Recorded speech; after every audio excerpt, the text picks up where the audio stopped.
Selamat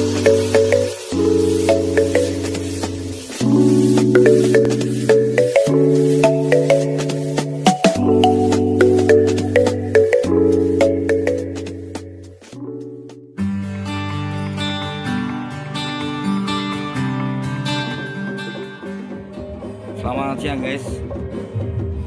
Siang ini kami berada di Tanah Biru, pusat pembuatan perahu pinisi. Saya sekarang ini tengah berada di dalam perahu pinisi yang tengah dibuat, dan inilah kondisinya di dalam. Belum ada mesin, masih kosong. Ada beberapa kamar. Ini kita dibawa di lantai deck ya, kalau istilah kapal deck. Nah ini kamarnya, wah luar biasa ini kamarnya.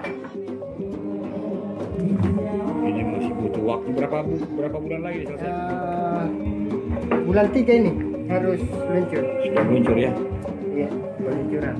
Ini lambung apa nih kalau haluan ya? Iya. Luar biasa. Ini tiang layar, kayu-kayu semuanya. Kayu kelas 1 ini. Kayu besi ya?